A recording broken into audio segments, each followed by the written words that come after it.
So let's talk about the fundamentals of lean. The first thing that we'll talk about is lean operations. And so lean operations are a corporation that's set up to supply the customer with exactly what the customer wants, when they want it, without waste. And we're going to talk about exactly what we mean by waste here in a few minutes, through continuous improvement. And this is something that you're going to see underlying everything anytime that we talk about any of these lean stuff. Is CI, or continuous improvement, is an exceedingly important concept. So we also have JIT, which is just in time. And so at that focus, we're going to be focused on continuously forced problem solving via I'm getting tongue-tied. Focuses on forced problem solving via focus on throughput and reducing inventory.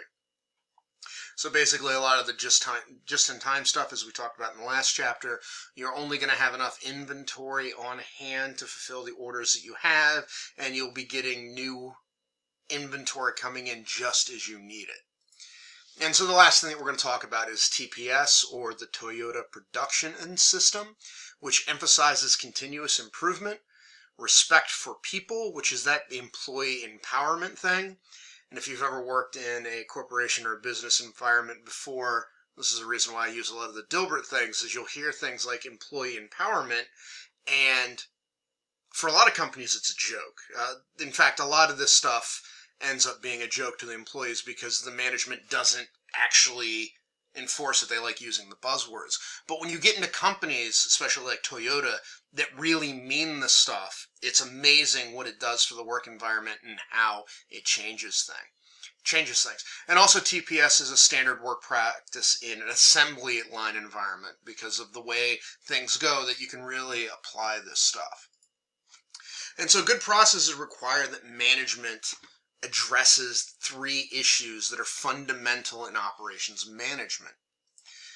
The first is eliminating waste, removing variability, and improved throughput. Now each of these, when you're thinking waste, you're probably thinking just trash and things like that, but we'll talk here in a second. And eliminating waste has a very specific meaning within an operations environment.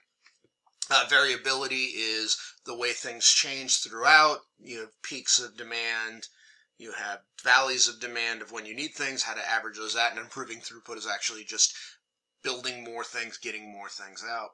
And so as we talk about waste, we always come back to Tachi Ono, and he is from Toyota, and he came up with some of this stuff. And so under his definition, waste is anything that does not add value from a customer's point of view. And so if we look at this, he has identified 7 forms of waste. Overproduction. We've made more than we need and we're sticking it in inventory. Well, that's adding waste because we're adding inventory costs. You've got to have somebody go inventory the material. You've got something to go put up, da-da-da-da. Queues, lines. Basically, we've got stuff that gets put down and it has to wait for something else to happen, so it's queued into a line. If you end up taking the MBA class, when you take accounting, especially if you take it with my wife, she'll make you read a horrible book that talks about this. And anyway, so movement of materials. This is actually a big one in like a manufacturing environment where, especially when you look back when a lot of this lean stuff started, parts would be manufactured on one side of a factory and then they'd have to get somebody to take it to the other side of the factory to get the next step of the product done. So it may have been milled in one spot and then they had to do some lathe work and they would take it to the other side of the factory to do the lathe work. That entire movement from one side to the other is a complete waste because you're wasting time by making that move. Inventory. Very big on the more inventory you have. This kind of ties a little bit in with overproduction, but it's on the raw material side. So, if we're building engines and stuff and we need spark plugs and we've got 4 million more spark plugs than we're going to need for the month, well, you've got to spend time and money having that someplace safe. When you need them, you go get them. So inventory really causes issues. People moving around. If you've got people that have to keep crisscrossing their way back and forth on the factory all the time, that's wasting time. Over-processing. This is especially when you have a mechanical part or something and you're doing a lot of different processes to it. You buying a chunk of metal that's a lot bigger than you need, and then you're having to do multiple reworks and machining and this, that, and the other thing on that. And the last thing is defects.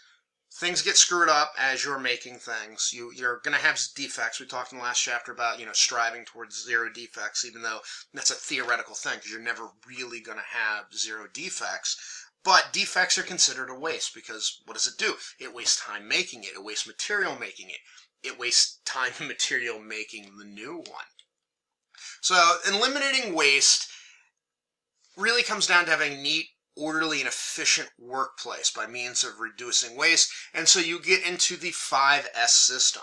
Now, especially if you go for your lean, one of your green belt or your black belt, 5S is a big thing. And so sort and segregate. And this goes for anything in the company, but we'll just talk specifically about a manufacturing environment right now because it's a little bit easier to visualize. Sort and segregate.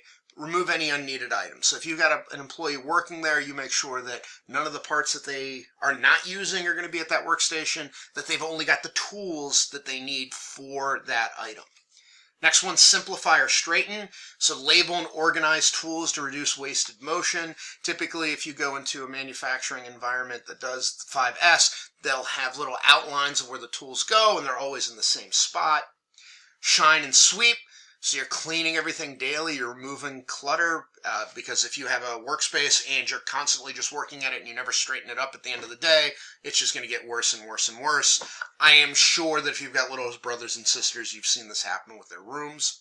Standardize, which is basically if you have the same procedure for everyone, it makes things run a lot smoother. And sustain, self-discipline. Reviewing your progress, striving for continuous improvement. This is where management can help. This is where positive reinforcement is great on the employees. The employees see this themselves and they try to help move things along. There are two additional unofficial S's, and that's safety and support and maintenance. And so safety is you build that into good practices to where you're not sticking your hand into a bunch of razor blades to take them out. If you're dealing with sharp things, they're set up in such a way that you can grab them without hurting. And support and maintenance is really making sure everything in the factory is running in tip-top shape because you're reducing variability and any unplanned downtime. And unplanned downtime is horrible in any kind of manufacturing environment. So what is variability? Variability is any deviation from the optimal process that delivers a perfect product or service every time. And so there's a lot of internal and external causes. Basically, variability means problems. And less variability, obviously, means less problems, means less waste. Now, most variability is caused by tolerating waste or by poor management.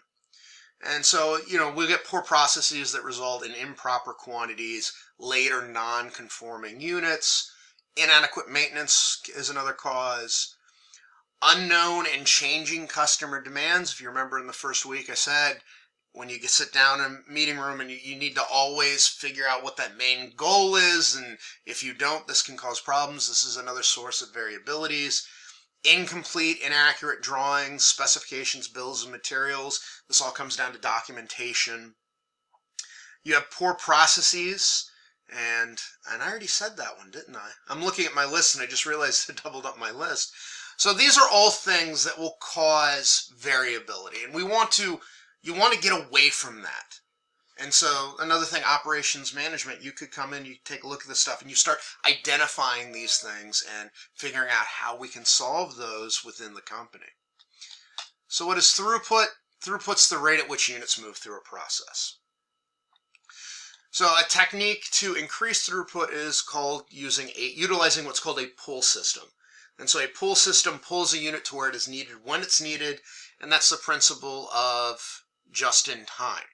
So you only grab the stuff and pull it in when you need it, as opposed to a push system, which a push system is, okay, you're working on this system with spark plugs, we're just going to start giving you a bunch of them, and I'm waving my arm and you can't see that because I keep forgetting that I can't make hand motions, but this reduces inventory and waste when you're only pulling exactly what you need.